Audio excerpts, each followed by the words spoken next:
What up, St. Louis? What up, the world? Welcome to the debut edition of the Scene SCL podcast, where we're going to be bringing you some of the hottest artists locally and globally that just so happen to pop into our beautiful city, if they so choose to come and stop by us. I am joined today by the one, the only Daemon. Give it up for him, everybody at home. Give him a nice clap. I heard that clap, and it was sufficient. It was okay. You can hear it for the future. It was okay.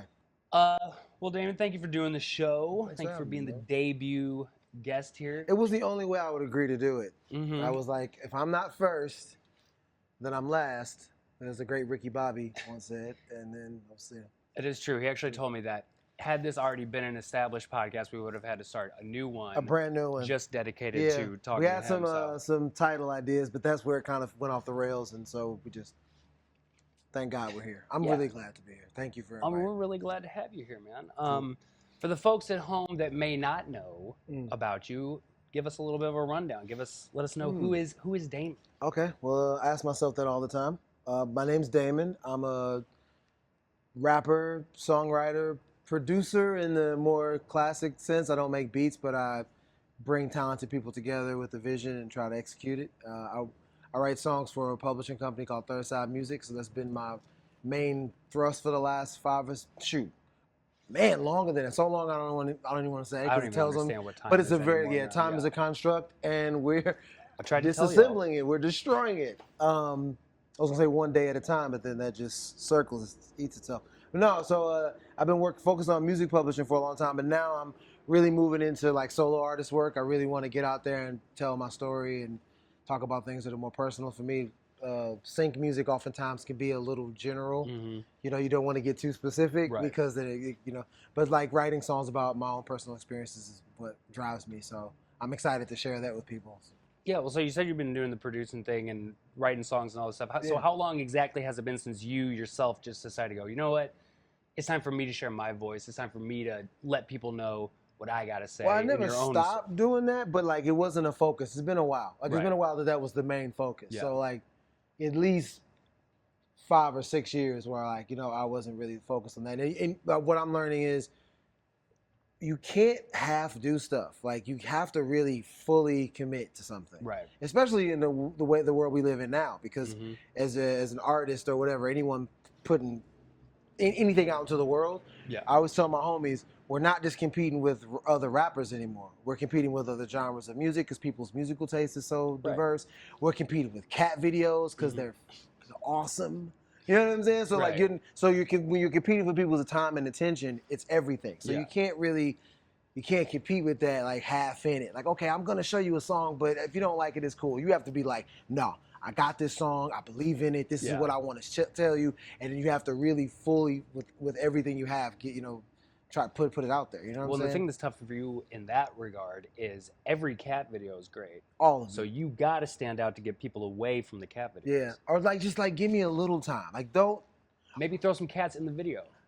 Play my song while you watch the cat videos. Background music, and what's so funny is we're not gonna get into age because but like I'm old enough to remember when listening to an album was the activity. Oh, absolutely. And now it's like it's connected to something else. Like listening to the record is the background.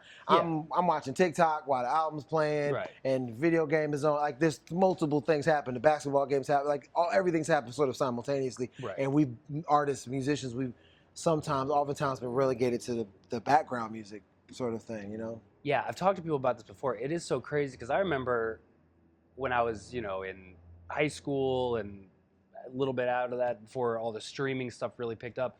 That was a day. Yeah. I was like, this person's, so-and-so's got a new album coming out. I'll go get it. We'll all go sit in a room and listen to it or drive around and listen to it. Oh, my God, drive around listening to it. Oh, that was... Come on. I remember, I'm a huge Nas fan. He's my GOAT. Mm-hmm. And I remember he had dropped an album and my cousin had come to visit. My cousin was going to school in Florida. Was going to college. He was like a little older than me. So he's the first one to get out the city, go to Florida. Yeah. And he came in town. I picked him up. We bought a new Nas tape. I'm showing my age. It was a freaking tape. Put it in the car. We're driving around playing it. and we hated it so much. I ejected it and threw it out the window. But even that experience, big shout out to Niles, who I still think is the GOAT. But I used to be a terribly opinionated young person. But even that experience was so powerful. And now it's like Nas has put out 3 incredible albums in the last couple of years, and I've sort of heard them. Yeah. And this is my favorite rapper. Right. And I've still only sort of heard them because I've played them on the phone. Yeah. I played them a little in the gym, but not like that, like you said, that serious, reflective sort of experience connecting with the music. So you're kind of competing with that. It's crazy. In a weird way, it's strange because it's almost like this whole thing with vinyl having this big second coming over the last however many years. That's kind of become really your only way to get people to listen to a whole album, because you have to physically let it go track by track, and then you gotta flip it over. But yeah, now it's just like, oh, I heard this song on Instagram, I heard this song on TikTok, I heard this song wherever. Get on your phone, listen to it, add it to a playlist, and you don't have to worry about the rest of the album. Yeah. So it's just such a different thing nowadays. But yeah, no, I remember, we would skip school if a certain album's coming out. Oh, God, like, yeah, we're at lunch, let's run over to Best Buy, or Circuit City, or Sam Goody. Yeah, Sam Goody was one. There was another one. Camelot. Yeah, Camelot was great too. Yeah, there was a few of them. Streetwise, am I making that one up? I might be making that up. It's possible. My brain is fried. I did like the stereotypical artist thing for a while, where I wasn't a drug addict. I was creating. Yeah. Then after you realize, like, Expanding your mind. No, baby, you was a drug addict. Like, oh no, baby. Like, oh no, sweetheart. I hate to be the bearer of bad news. You're creating, but you're also drug you're addict. strung out, my guy. No, so my brain is a scrambled egg. So sometimes I'll be like, it was called this, and my friends are like, no, that never happened. You just made that up. Like, oh, my bad. Felt real. Was it? Yeah. Can you remind me? Did this actually happen? This whole I have story. friends tell me whole stories about stuff I've said and done. And I'm just sitting there like, what? And then what happened? Oh, those are my least favorite stories. Oh yeah, they're awful. Those are usually never good. I actually had a couple pretty solid ones, but thankfully I can't remember them, so I don't have to worry about. Well, at least everybody else gets to. Yeah, exactly. Yeah, everybody else gets to leave this. And I always look at like we're still friends, so it couldn't have been that bad, right? Yeah. You didn't do anything that kind of wrecked your relationship with anybody. Still homies. All right, so you're making all this stuff lately. Yeah. What is it like? What is the difference, and what is it like being a part of the St. Louis hip hop scene and just music scene in general? That's a little. That's like, what are the fun things about it? What makes it different than other places? What is it like being a part of that whole mix? Ah, man, it's a roller coaster ride. The highs are really high and the lows can be really low. Yeah. And in a weird way, it's also very consistent, which is strange, right? Like, whereas there's a pride that you take in it being, it's like I don't want to call it fraternity because that's sort of sex coded. Yeah. But it's a like brother and sisterhood. Yeah. You know what I'm saying? And there are people who I don't get along with, who don't get along with me. But when we see each other and we know that we've kind of crossed that or made it through that gauntlet, there's a respect between the two artists. You know what I'm saying? So that's the beautiful part, is that when you've had success in the city as a local artist, when you've done cool events and been a part of that, you get to be a part of this sort of like group. Yeah. But then the low is that, I hate, I'm not a scientist, but it's almost like the law of thermodynamics. It's just like, there's just not enough energy. Right. There's just not enough money. There's just not enough access to large media opportunities. So it's like it's not a glass ceiling so much as like a concrete one.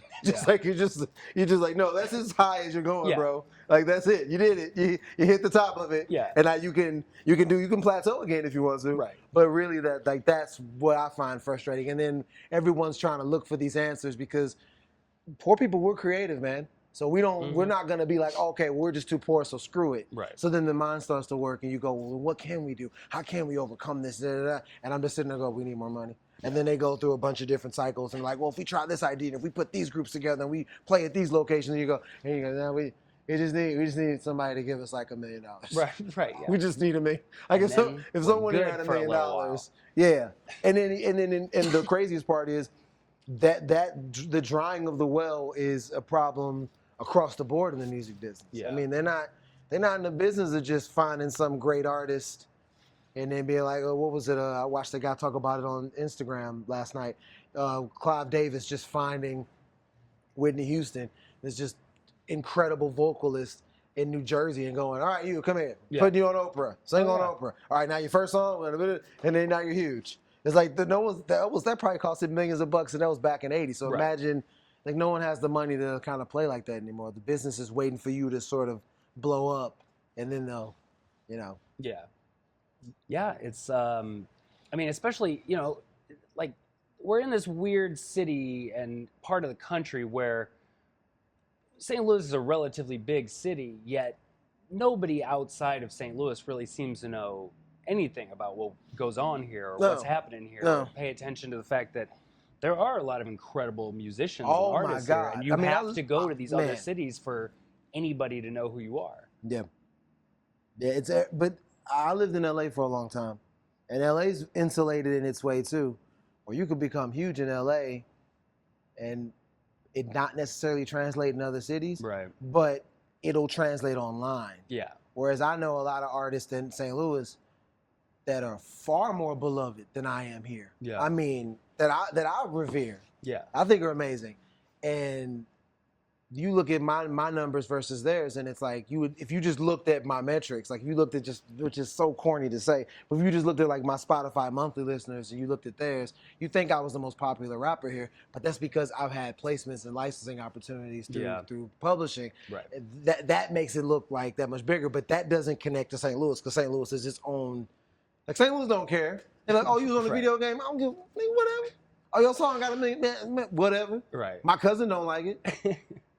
And then that's it. But you can't argue with that. Like, hey. By the way, for those that are watching and listening to this outside of St. Louis, basically everything is measured by who your cousin knows or what your cousin has to say. People will literally tell you not from St. Louis or you not St. Louis enough if their part of St. Louis don't rock with you. Right. It's the crazy thing, but at the same time, it's partially what makes this place so special. So I can't really get that mad. I want them to love me, at the same time. So as weird as all these other cities think they are, St. Louis might be way weirder than everywhere else. We just don't got the right marketing. Yeah. Because in a way, I'm happy about that because I don't want everybody moving here. I think the only thing I don't like is that we have such a diversity of sound, but then the powers that be have just decided, okay, if you're not doing this specific sound or some branch of it, because I think I can think of 3 rappers that are done well. Obviously, Nelly is our biggest artist, gold standard. But the other 2 that I think that have broken through and done incredible work are very unique from Nelly. But if you look at it, they're still similar. Smino and Nando STL. They both still have very soulful vocal styles, like sound. I mean, Nelly's more pop than soul, but Nelly's still doing sing-songy, sort of that kind of vibe. Yeah. And so those guys still kind of carried that over in their own completely unique way. Right. But parts of St. Louis are just like grimy underground lyrical rap. Parts of St. Louis are just straight up gangster rap, like blow your head off, just hardcore gangster rap. So St. Louis is so diverse sonically. And I'm just talking about the hip hop. Like we didn't even get into the rock scenes and that, which is diverse as well. Yeah. So it's just like I just wish that for the different styles that we present, I wish we had an opportunity to showcase that more. I wish that was more of a. Well, right. And I was gonna ask you, like, so listening to your music, how hard is it? And like, how taken aback are you kind of by the success you have had being more of a lyrical rapper as opposed to what a lot of these, the guys that are blowing up throughout, all across the country and are getting the numbers and getting all the money and all that stuff, and their songs are mostly nonsense, and they're talking about the same thing as everybody else's song, where you actually have, like, you're in that category where there's a message and a story behind it, personal experiences, all that are true and that aren't necessarily the same things that everybody else is talking about. How do you get to the point where you stay true to going, okay, I'm going to talk about real stuff, my things I know, and put some actual context behind it? I think it's because I don't make those distinctions. Because oftentimes when someone isn't as like lyrical, I know people that have tried to make that style of music. Yeah. And it's terrible. Yeah. And I'm not saying, oh, that style of music is terrible. I'm talking about their efforts to make it is terrible. Right. It still is hard. even if you just don't going, Oh, right. It's still difficult to make that sound good. Yeah. Like it's hard. Like to make anything sound good is it's almost like a movie. It's a miracle anytime any of it works. Yeah. So for me, it's just when I have a thought and I hear the beat, and then that's just how my creative process translates. Yeah. It doesn't make me any better or worse. So I think, and the moment I realized that is when I actually started to become more successful as a songwriter, because then my songs weren't like, look at how smart I am and listen to the sophistication of my ideas. Yeah. And then they actually just started to become good. Well, but that's you know what I'm saying? Yeah, but that's also. But I'm saying, but as a person that's taking in the music, your job is to make those distinctions. Right. But as an artist, the moment you start going, oh yeah, you a turn up rapper, you're beneath me. Yeah. You lost the plot, bro. No, yeah. You know I mean, saying? not saying that, but just to like sit there and go, okay, I could potentially be more successful if I went this direction, but I'm gonna keep going and keep but that's staying the thing, true to not necessarily. Not necessarily, because I know lyrical guys who try to do that sort of like they try to dumb down their stuff. Yeah. And it's just not good because I remember I make poppier songs, but I remember like earlier making a concerted effort to do it, and they were awful. Yeah. Because it was I was looking down upon those other artists. Right. And you could hear it in the work. Yeah. Like, okay, his dude isn't even really dedicated to this pop sound or taking this seriously. And people, even the more just mainstream consumable type listeners are so much more sophisticated now. Yeah. Or even if they couldn't tell you why they don't like it, they'd be like, yeah, I don't fuck with that. Right. Because they can just feel something's not authentic about it. So yeah. I think for people to answer your question more directly, I think it was just I want to make a good record. Right. Like I want it to be good. Yeah. So and I want people to like it. And oftentimes an people entire record as opposed to the single. Or a song. No, a specific song. I want each song to be good. Well, right, but I'm saying, but you put an effort into making sure, like, I want to be happy with the way each one of these tracks turns out, as opposed to go, let me put out one banger, and then the rest of the songs, let's just get them out so we can put this out. Well, yeah, no, I think, I've never even put out an album before, so this is about to be about my first album, so hopefully it goes well. But no, I just think a lot of really talented lyricists are terrible songwriters. I mean, they'll be great rappers. They'll be in a circle and we're all rapping. I hear them rapping. I'm like, bro, that was so good. Yeah. And then you get them in the studio and it's like, no, I don't want to, because I think that I have conversations with other artists, dope rappers, and they make this mistake. I think it's a mistake. They say stuff like, I don't care if anyone likes it. And then my attitude is like, okay, I get that to an extent. But if you don't care how a song makes me feel, then don't make me fucking listen to it. Well, right. Like if you don't care how it affects me. And don't be upset if I don't like it. Yeah. Then what, you don't care, right? Yeah, right. I think we put this armor on to like not retroactively, but like get in front of it. So before you can reject me, I'm going to say, I'm automatically, I don't care what you think. Right. So then it protects me. But what they end up doing is, they end up breaking down the connection between them and the audience. Like you have to like embrace the fact that you care. I want people to like my music. I want, when you hear a song, I got a song called The Heartbreak Dance. It's gonna be my second single from the album. And it's super personal and it's about something that's really important to me and it took me years to write it, like years to get emotionally mature enough to write it. Right. I want people to feel that song. I don't want it to just be like, oh, I wrote it and it was for me and it was cathartic and who gives a shit. Like, no, I want it to connect with people. That's important to me. So, and I think that being honest about that gives you a better chance to make that connection. You know? Absolutely, yeah. So, I don't know. That's what I think I try to do. It's like, it's not like the lyricism happens because that's just how I rap, but the goal is to like, connect with a listener some way to get them to like move somehow. You know what I'm saying? I mean, you know, in the grand scheme of things, besides I guess, you know, getting famous and getting paid, like what else is the reason to get into music than to have a connection with the people that are listening to it and make stuff that people can, you know, listen to and go, hey man, like you put out, you know, this song and it really meant a lot to me because I experienced stuff like that or I, you know, could understand what you were going through and I'm familiar with stuff like that. So that's the way to do it. Have you seen that that interview with David Bowie?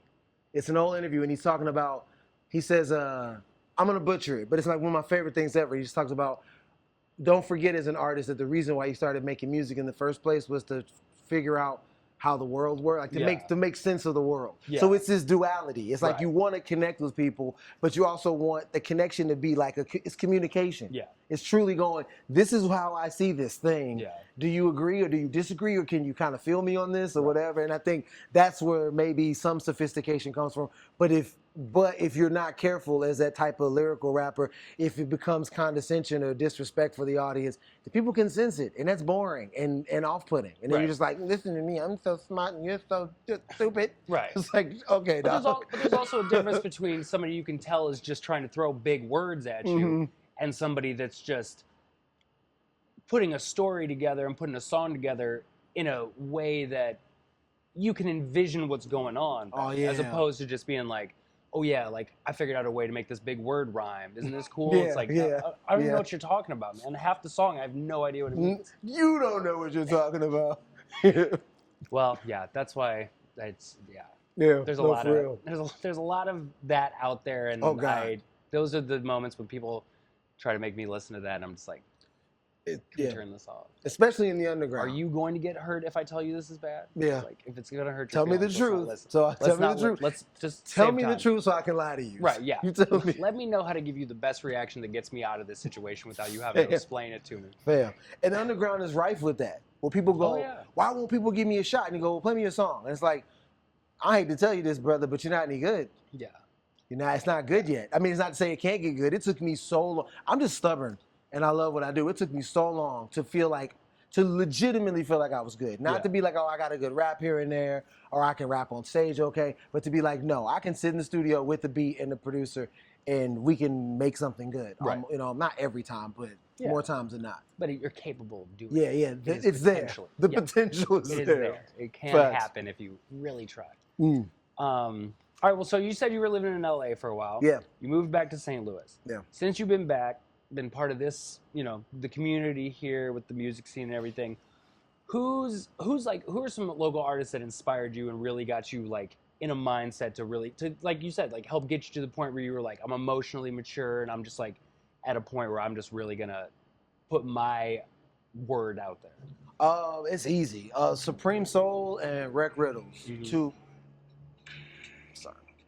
It was a reminder to go live during the. I was gonna like go live. Oh, we're feel not free. Do that. Hey, go for it, man. Nah, go because live. We're locked in. Go live. And we've already had it live. ring. We might as well go live. Yeah, okay.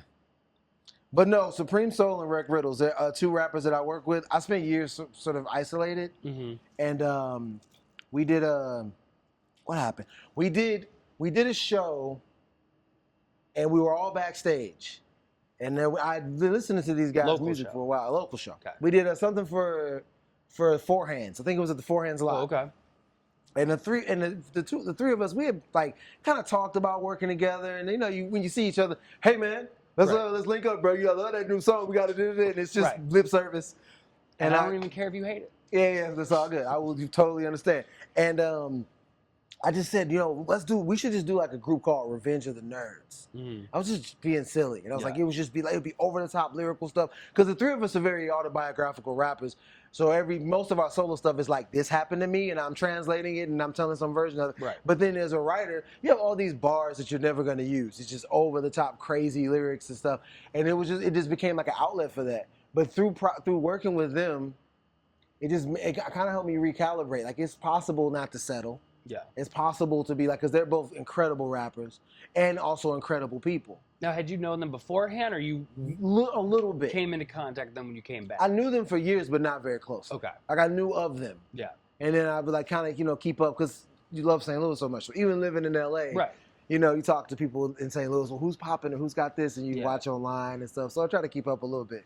But no, they just, it's really the more personal connection. I mean, they're incredible rap artists, but it was just a human connection. Because I wasn't working with anyone locally. I mean, I would go to shows and hand out flyers and check people out. Yeah. But in terms of like really connecting with other local artists, it wasn't like that for me. It was just me and my producer Adrian. We just make our stuff for publishing and sort of our own little island. Right. But they're just really good people, and it just made me realize. Matter of fact, we just had a meeting last night. And we just all talking about how to get to progress to the next step, because St. Louis is such a beautiful scene and we love it so much, but to go to the next level, I'm starting to believe you've got to cast off other things. Right. You can't do this 1 foot here, 1 foot there. You're half doing it. So yeah, I would say Supreme Soul, Rec Riddles. Those are my boys. And so y'all have this group together. Yeah, but it's not just music. Do you guys, or is it like, because I've seen the videos, some of the videos y'all post. Yeah. Are there a lot of long term or length ones, or is it just kind of like the little clips y'all put out? So what happened was I used to come up with skit ideas. Mm-hmm. And then we did one time we did a baby shower show for a friend. And I couldn't think of a skit, so I was like, we all just met at Rex's house. And I just turned the phone on and we just talked for like 15 minutes. Mm-hmm. And it's like our most popular video. And so I was like, oh, so people will just watch us just say stupid shit for like 30 seconds. So now what we do is we'll just plan a day. They'll come to my house. I'll just put the phone on and we'll talk for 30 minutes. And then I'll just edit some of it. Like, okay, well, this is kind of funny. Yeah. And it's just easy, consumable sort of content. Because I saw this today. It said social media is dead. It's interest media now. Yeah. So the idea of like find things that people are interested in and then funnel them into what you're trying to get them to go for, as opposed to being like, hey, I got a show, come to my show. Right. Now it's like, do you like jokes? Yeah. Well, and then, and then okay, well maybe you like us, and then after laughing a little bit, maybe someone will come to the show. You know what I mean? I don't know. That's the theory. Well, based off the ones I've seen, it's funny, and it's almost like you said with writing music.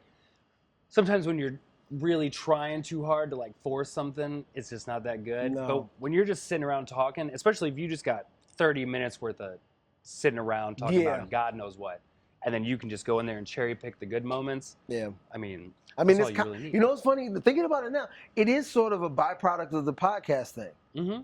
I mean, that's really what the three of us should probably do. It's just get a couple of them, do the traditional almost podcast setup. Oh, yeah. And then just film that and be like, all right, now we're going to cut this down. I was going to say, it essentially sounds like that's about what y'all are doing. Yeah. Just not in like, the actual doing the podcast sense of it. Can I confess something without getting too many details?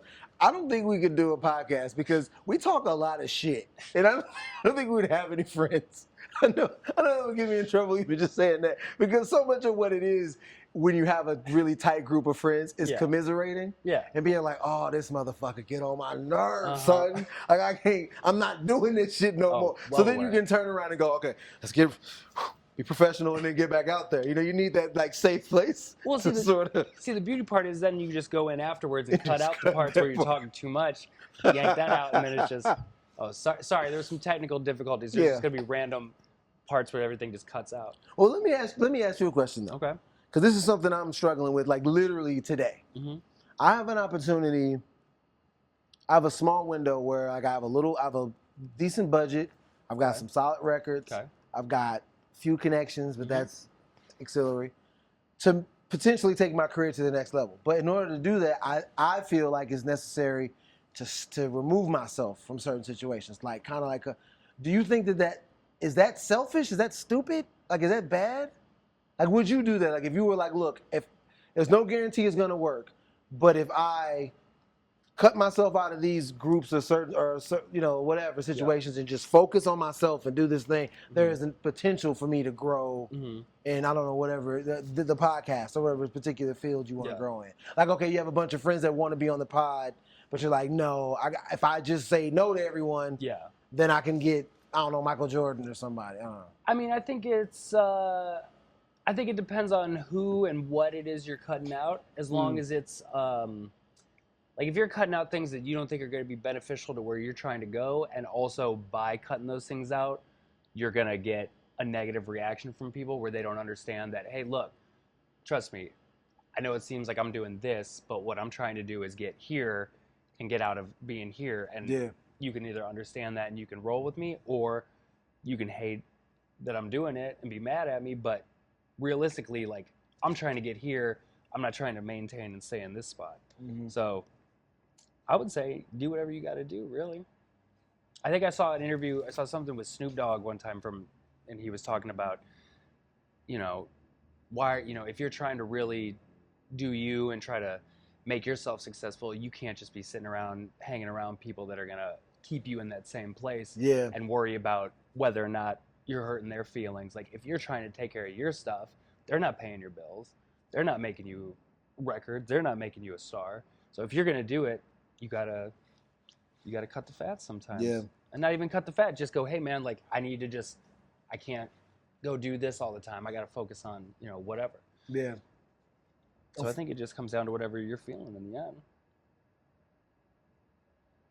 It's not fun. It's no fun because in the movies it's always so cut and dry. It's always like, hey, you want to smoke this crack? Like, no, I'm gonna be a rap star. And then you know what I'm saying. But in real life, it's so much more complex and it's so much more like delicate, and it's no guarantee that it works anyway. You just end up pissing a bunch of people off. Yeah.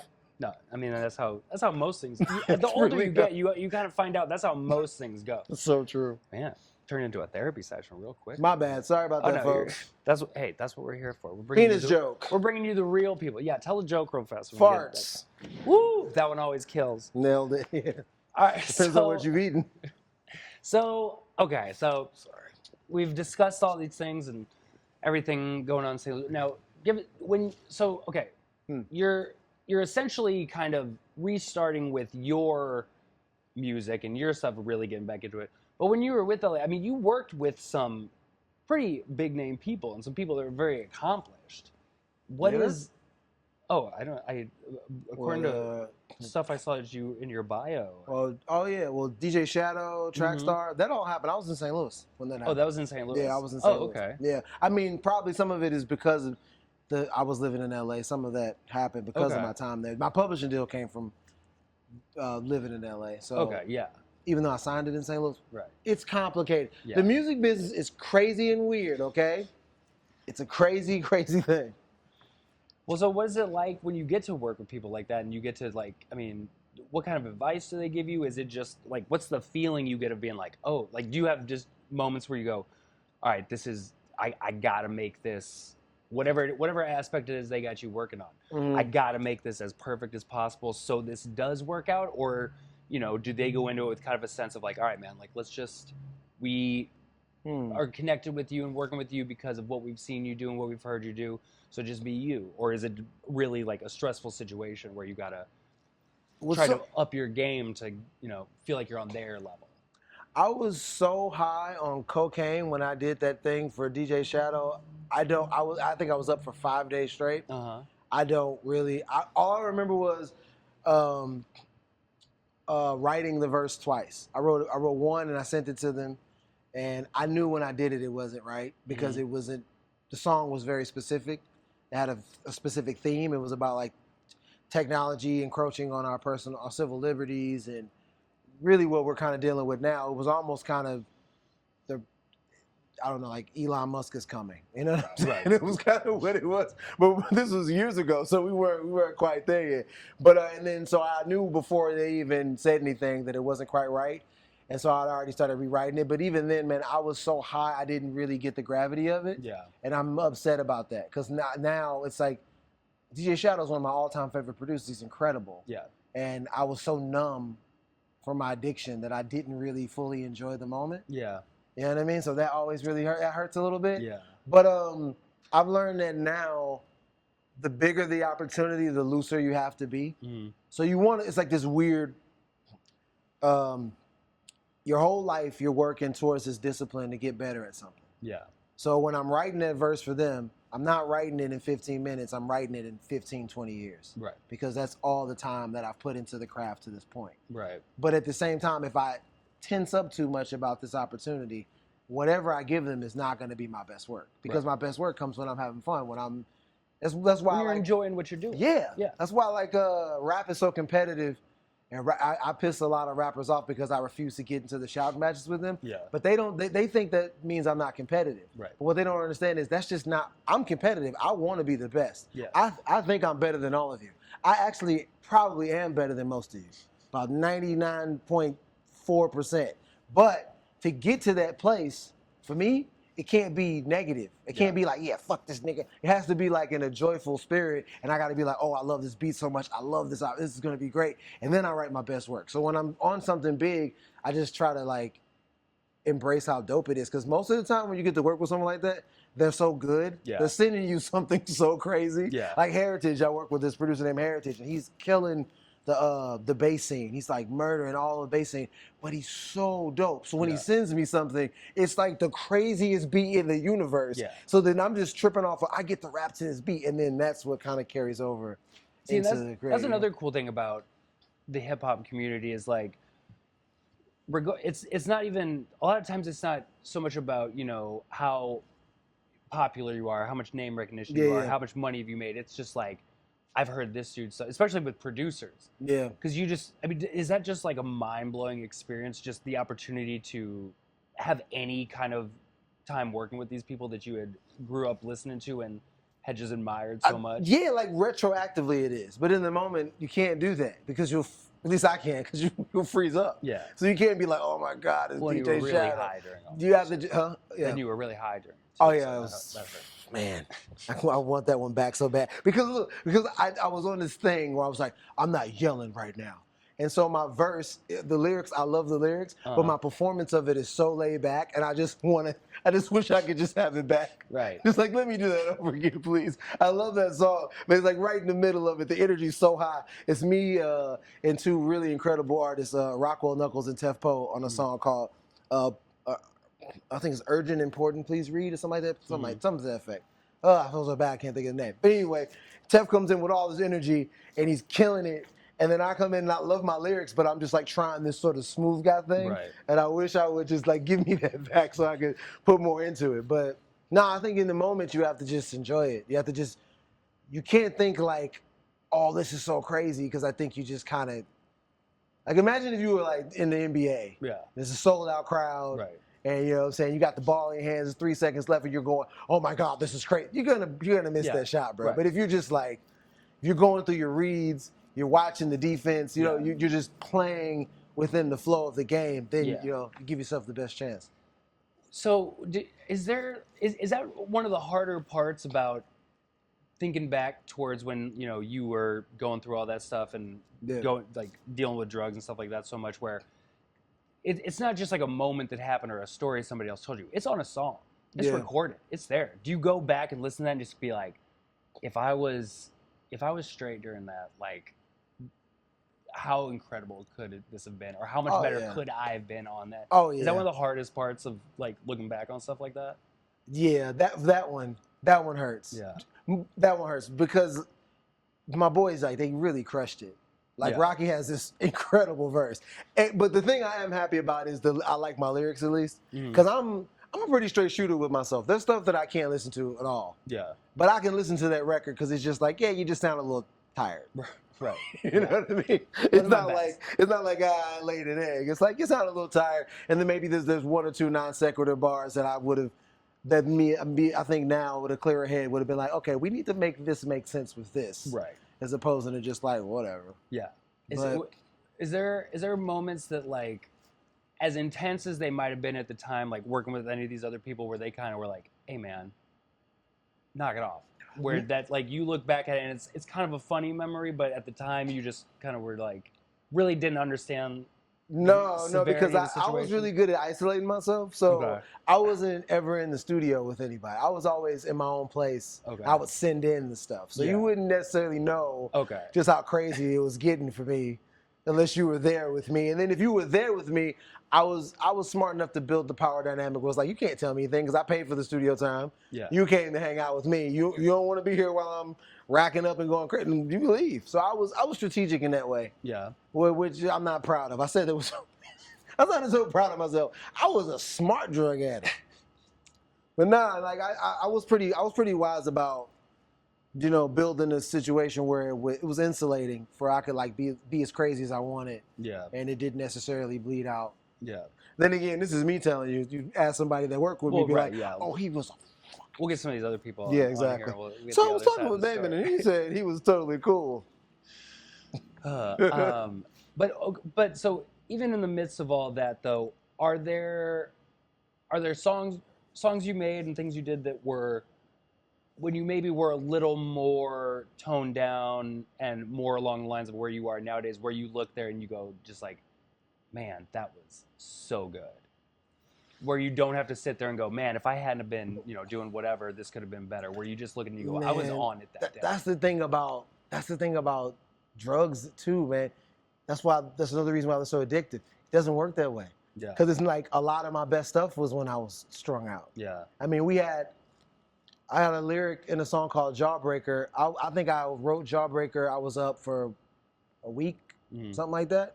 We used to count the day. We used to because my name is Daemon. So we would be like, oh, he's day 4. Because like day for short, day 6.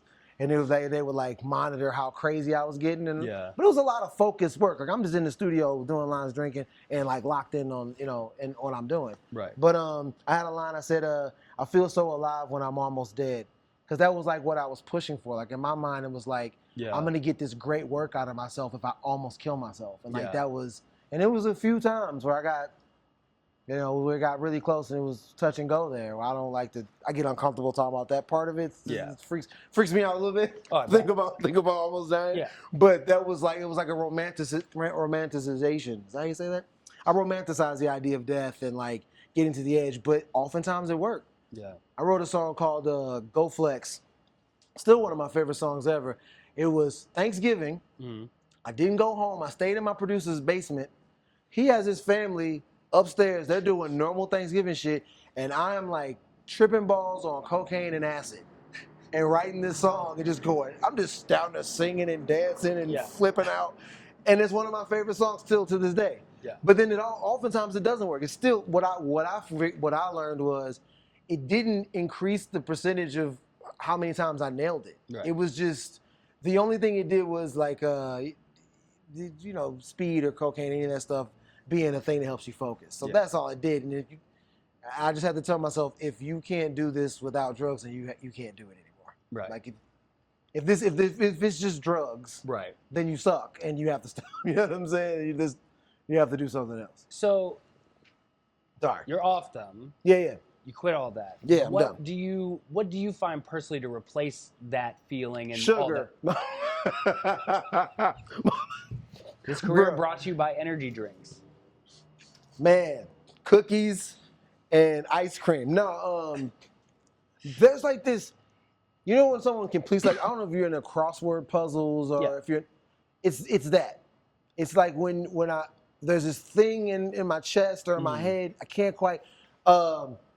I won't get into the details, but for example, there's a situation in St. Louis where talented, was in the whole world, but I've witnessed it in St. Louis, where talented men get protected because they have talent, but they're sexual abusers, they're physically abusive, they're murderers.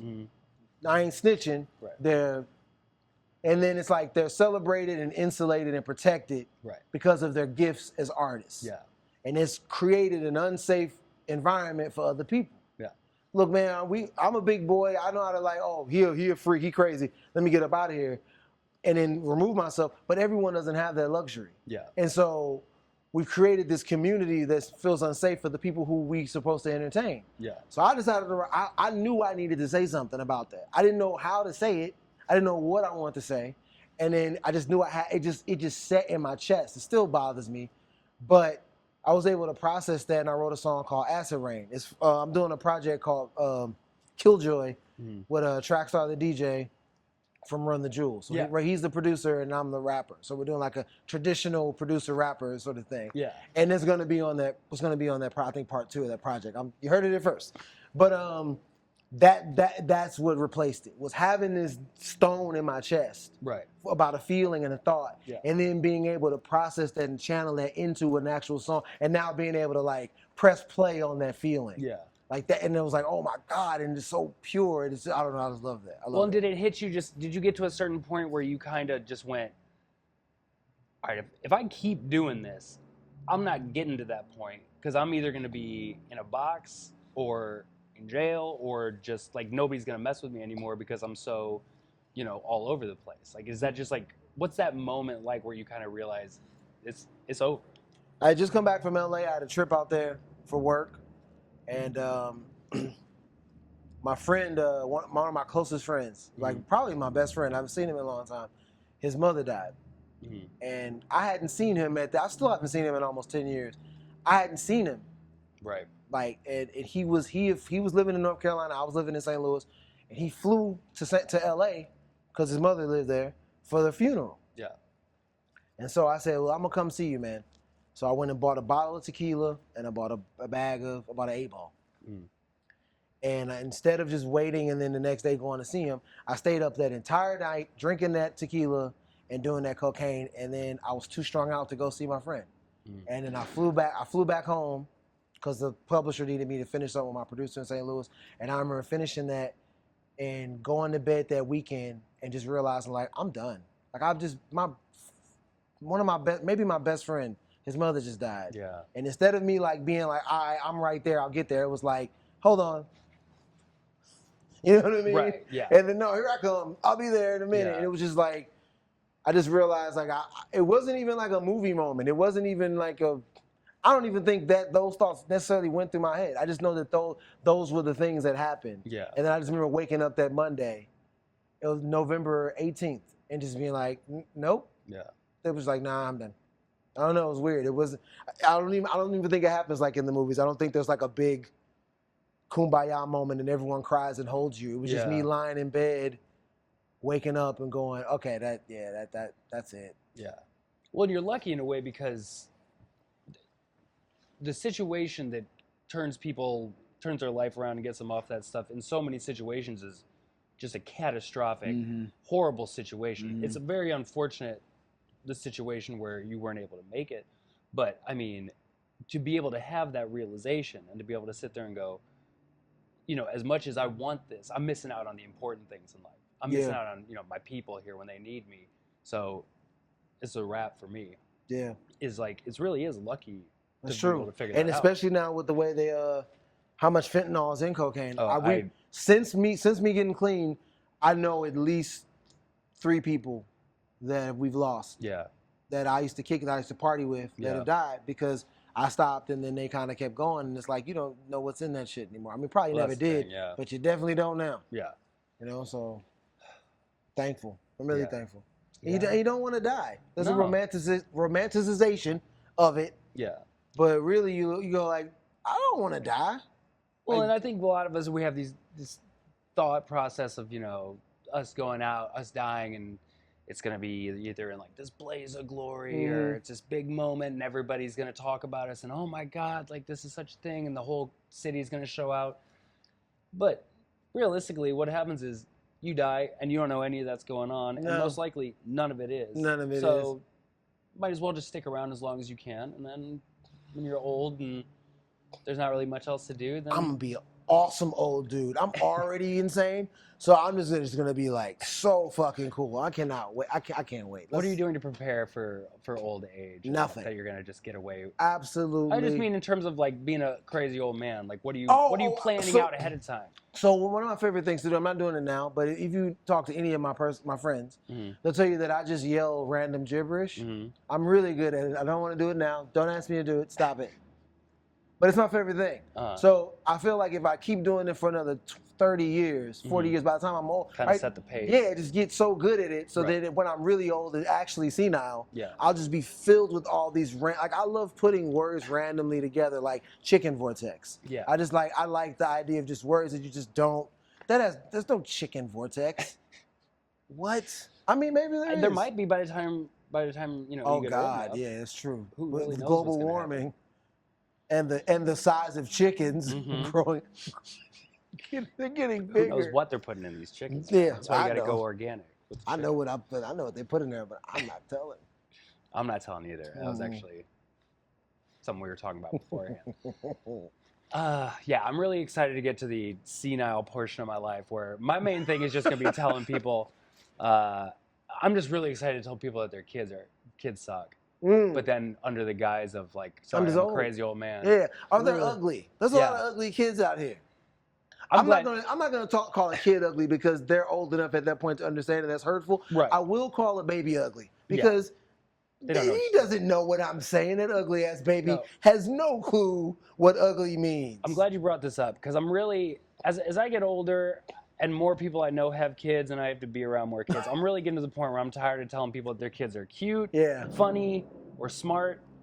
No kid is smart. No, they're all just stupid. They just know a little bit more than other kids do. There's no kid out there there's a handful. Yeah. There's no kid out there that's smarter than me. I get what you're saying. For the most part. My mother's a retired teacher, and she came to me about that. She said that one of the biggest mistakes, in her opinion, is telling a small child, like, oh, that's so smart, you're so smart, you're so smart. It builds his expectation up. Yeah. So just, dude, you're picking your nose and farting and you're shitting your pants. Just go enjoy the thing. Oh, I hear some parents that tell me their kid is smart. Their kids say the dumbest stuff. Yeah. Because they just think, oh, well, I'm smart, so everything I say is smart. So, yeah, no. So, yeah, it's like, no, it's not. That's how we got Donald Trump. All of that and the child rape and the racism and the xenophobia. There were a lot of awful circumstances that led to that situation. Big Trump. You know. I'm just waiting for the foot soldiers to come and get me. I'm sorry, we're not there yet. Well, yeah, I mean, Elon will for sure probably hack into this somehow, and our addresses will be found out soon enough. I'll have the chicken vortex protect me. Elon's actually working on firing me right now from doing this show, and we haven't even aired it yet. So that's what we're dealing with right now. It does tight work. He's efficient, if anything else, I guess. But then again, I guess I don't know. So I guess he's also not. He's also very much not. So who knows? That's great. Hey guys, only time will tell with how much of a disaster this ends up being. I think it's gonna be great. I'll tell you one thing. As much as I hate the situation as a whole, I love watching the car crash. Yeah. I just wish it wasn't at the disadvantage of most of the rest of the country. Yeah, and then by extension, parts of the world. Yeah, I tell it to my friends too all the time. I go, man, besides the fact that he wields actual power, Donald Trump's hilarious. Like Like if he just didn't, and I get that, I get how impossible it is to make that distinction. But for me, I have always been the type of person that if I can't control, if I don't feel like I have a real influence on that, then I'm gonna get some laughs off. Like I'm at least gonna laugh a little bit because my rule is, and I tell this to my mom all the time because I try to help her out. She's dealing with some stuff too. I say the number one rule is you ain't finna make me crazy. Yeah. Like, you're not going to do it to me because you've already have to deal with the bullshit, already have to go through the hardships, already have to struggle through this, already got to be poor as hell. Then the least I can have is the joy in my heart and, like, the laugh in my voice. Yeah. Like, I will not allow you to rob me of that. I don't care. My favorite thing about him is he's one of those people that's really unintentionally funny. Yeah. Just like everything he does is so one way or the other away from where he's going for. It's hysterical and it's great. And I don't know if he thinks his dance is good, but it was like people started doing it online. I think he thinks he's got the moves. And my favorite part is that it's to YMCA, which is historically a very, very pro-gay community song. Well, no, but that makes sense. Think about it. YMCA, pro-gay. Oh no, yeah. I mean, we've all seen the videos where they superimpose the. He got that dance from Riley Reid. We all know. Oh no, yeah. Big shout. Yeah, well, you got to get. There's one way or another you got to get supporters, so you might as well take out two at one time. There you go. Speaking of that, you've got a new single. I do. That is out. Yeah. It is on the streets. It is in the airwaves. It's in the streets. No, it's my song Megaladons. It's such a good song. I checked out the video before we got together today that you posted, and it's so good. Thank you. Appreciate that, man. He's not just saying that. It is good. This is the part I'm supposed to give you like $100. We'll do it. We'll do a chop there. So we'll do it in post.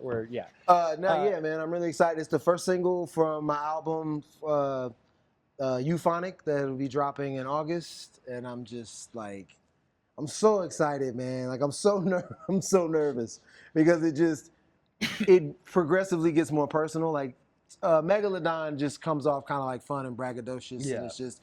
But when you hear it in the context of the record, I think it'll make the entire album. It'll make a lot more sense. I'm kind of telling a little story. And Megalodon, ironically enough, is like the peak of it. Yeah. It's like, look at me, I'm on top of the world, and everything's going my way, and I'm the man, and everybody loves me, and blah, blah, blah. Yeah. But then, the story rarely stays there.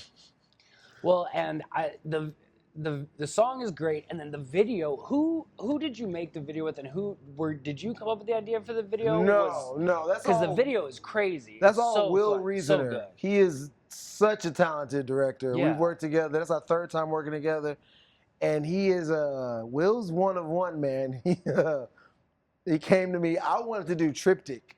So triptych is when like there's 3 panes of action. Yeah. So I wanted to do that, and he was like, "We're doing a one shot." Yeah. That was his whole vision. He like broke it down, and I was like, "All right, let's do one shot."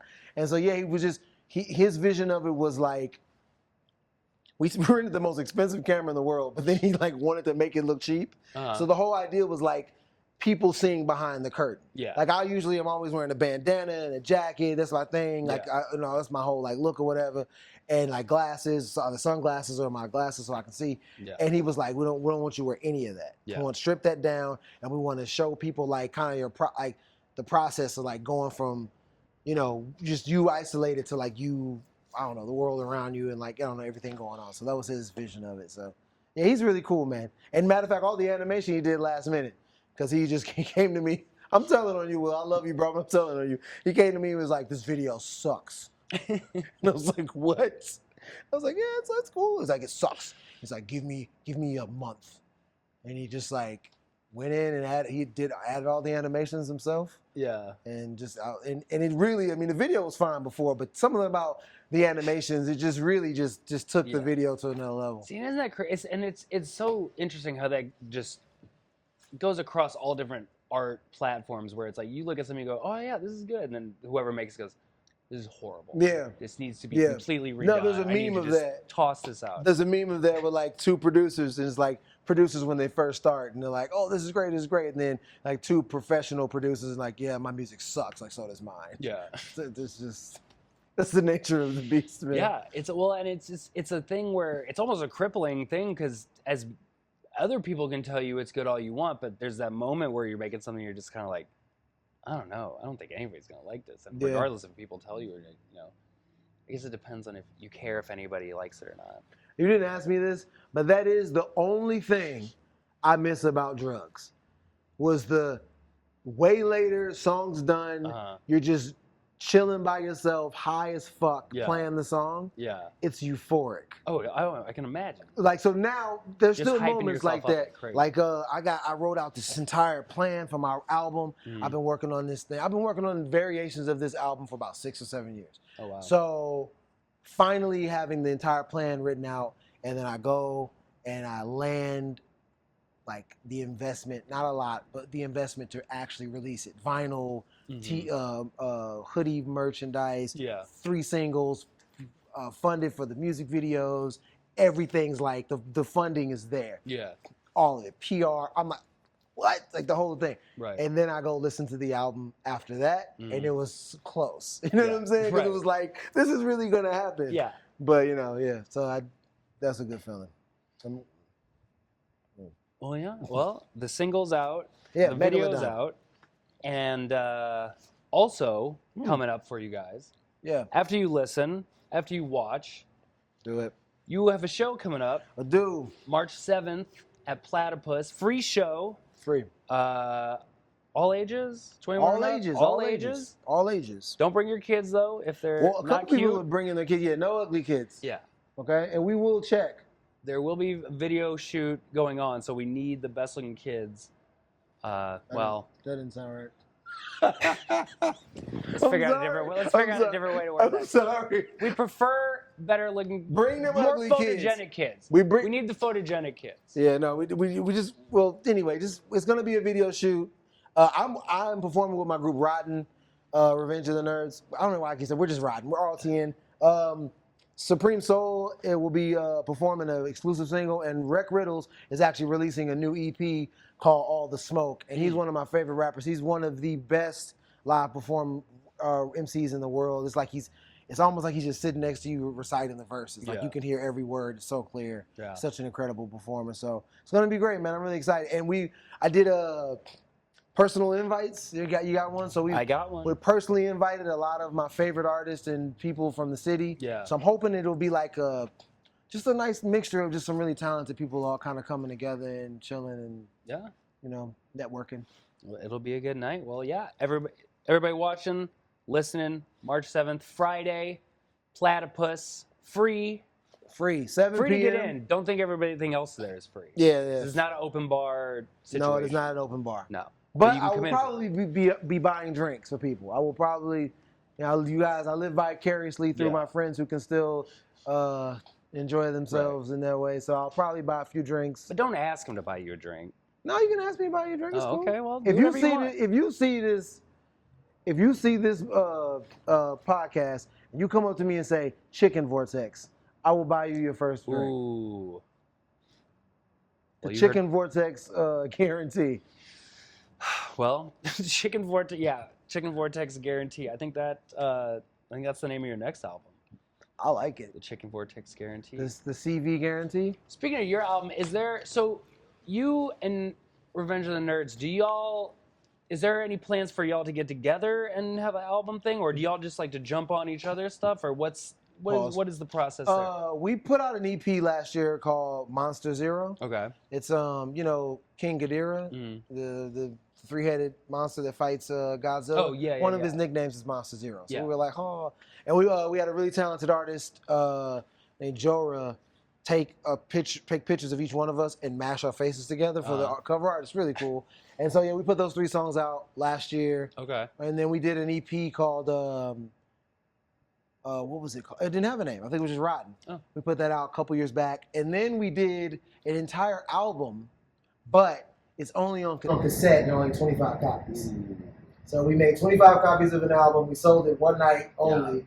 Yeah. And so there is an album out there for people to listen to, but it's only for the 25 people who have some taste. It was just fun. It was just like, I'm always trying to think of something, mix it up, because people are just doing the same thing over and over and over. Go on Spotify and stream it. Yeah, everybody says that. Yeah. I mean, you find it will be on streamers, but I think you have to pick and choose. So, you got to do things to set you apart. And do things that you enjoy. Like, that's the thing about even making content on social media. There are very streamlined ways to make it. They say, look, this is the content you should make to be more successful. Yeah. I don't care. I just like making stuff I like to make. I'm going to make what speaks to my soul.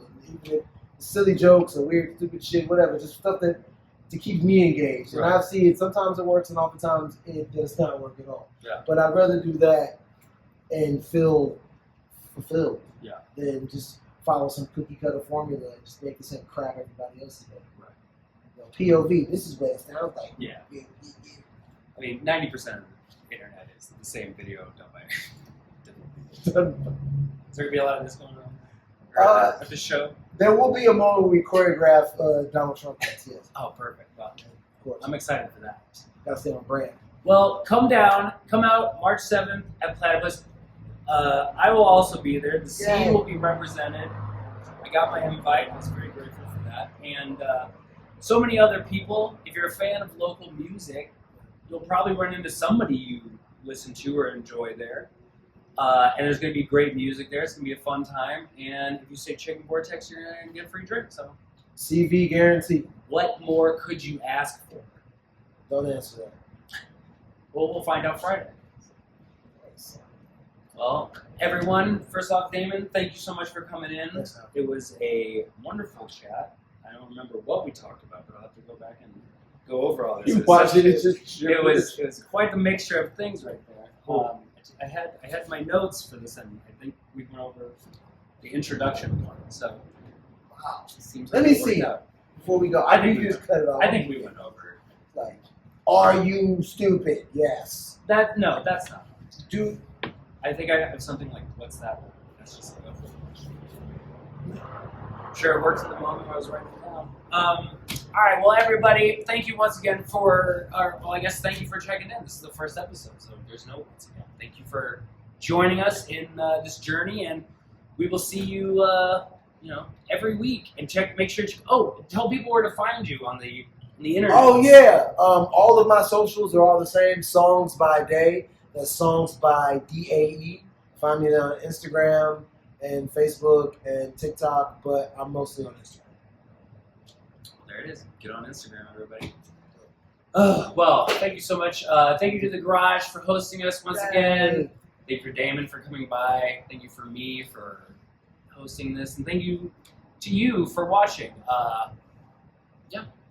Stay tuned. Check out the socials, The Scene 314 on everything. And until next time, everyone, we will check you later. Violence! Music!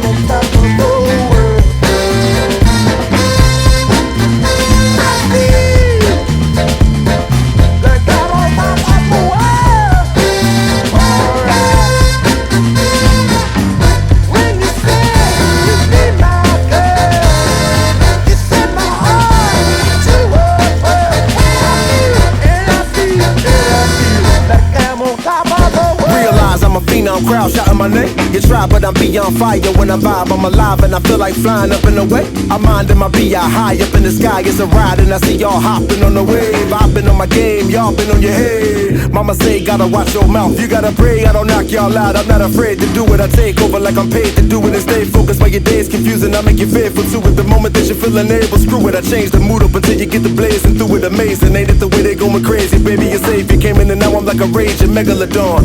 I can't be contained, whatever I'm on, everybody singing along like I feel like I'm on top of the world.